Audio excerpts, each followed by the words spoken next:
আসসালামু আলাইকুম, কেমন আছো সবাই? দেখো, আজকে ম্যাথ নিয়ে এসেছে 6 নম্বর হায়ার ম্যাথের 9.1 এর।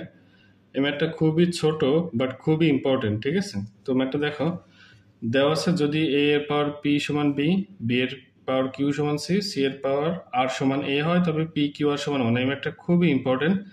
তো এখানে দেখো দেওয়া আছে যেগুলো, এগুলো থেকে যে কোনো একটা দিয়ে আমরা ম্যাথটা করতে পারি, হ্যাঁ? তো আমরা শেষেরটা দিয়ে করি, যে কোনো একটা দিয়ে করলেই হবে, হ্যাঁ? তো আমরা শেষেরটা কি আছে, সি আর সমান সমান এ। তো দেখো সি এর ভ্যালু কত দেওয়া আছে, সি এর ভ্যালু দেখো বি পাওয়ার কিউ, হ্যাঁ? এই সি মানে বি পাওয়ার কিউ লিখতে পারি। তো আমরা এখানে বসা দিই বি এর পাওয়ার কিউ, এবং সি এর উপরে আর আছে, এটা আমরা আর রেখে দিব, সমান সমান এ। তো এখন দেখো এখানে পাওয়ারে পরে কি করব, গুণ হবে, বি কিউ আর সমান সমান এ। এখন বি এর ভ্যালু কত আছে দেখো, বি এর ভ্যালু আছে এপি।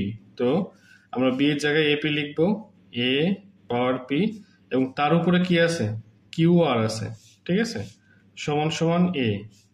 তো এখন দেখো পাওয়ারে পাওয়ারে গুণ হবে, তাহলে পাওয়ারে পাওয়ারে গুণ হলে পি কিউ আর হবে, পি কিউ আর। আর এখানে এ সিঙ্গেল আছে মানে এর পাওয়ার ওয়ান আমরা লিখতে পারি, কারণ এর পাওয়ার ওয়ান যা এবং এও তাই। তো এখন দেখো বেজ যদি একটা সমীকরণের দুই পাশে বেজ যদি সমান হয়, তাহলে পাওয়ার এই পাওয়ার সমান এই পাওয়ার লিখতে পারি। অতএব পি কিউ আর সমান আমরা ওয়ান লিখতে পারি, যেহেতু বেজ দুই পাশেই সমান। কারণ দেখো এটাই কিন্তু আমাকে প্রমাণ করতে বলছে বা দেখাতে বলছে, তাহলে এটাই আমাদের দেখানো হলো, এটাই শর্ট, হ্যাঁ।